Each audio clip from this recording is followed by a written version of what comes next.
I think the only way to really talk about this is from the beginning, which is kind of funny because they did the same thing with Edelgard. I think it is important to mention that Saros, Rhea, did actually have connections with humans before the war broke out. The only one that we know about is Emperor Wilhelm, but they seem to be very, very close. Like, he has her crest. She gave him her blood willingly. When he founded the empire, it was this whole thing where it was like the future was blessed by the goddess, and he picked the capital because that's where Saros lived. Which means he wanted to be able to see her every single day while he was doing his duties as the Emperor of Adrestia. It was 32 years later when Emperor Wilhelm stood with her in the War of Heroes against Nemesis. And he went and changed the calendar even to make everything line up with imperial time so that the church would be able to better establish itself in a, at the time, more united Fodlan.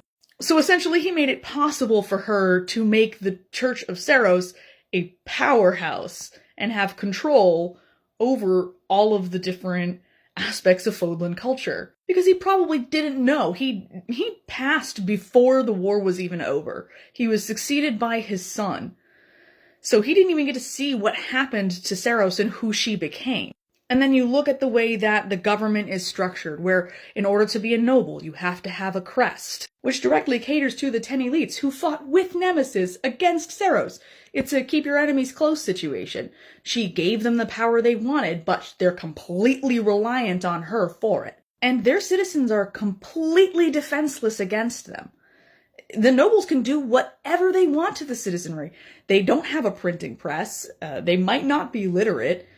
So there's nothing they can really do to voice their concerns and stand up against oppressors that are the people that she put in charge. Because she didn't have enough Nabateans left to maintain peace in Fodlan, so she elevated a bunch of mass murderers instead.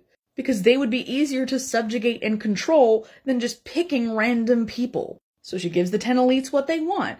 And generations later, when all of this has been cleaned up and censored into whatever story she's made, it's impossible for their descendants to stand against the church because it's the church. They maintain the peace. They're good. They're holy. They're sacred. All of this was built to keep everyone oppressed and under control. And that's why Rhea doesn't deserve any credit for the good things that might result of what she did, because she only weaponizes that. 2, Mercedes, Miriam, and Manuela are good people, with or without the church.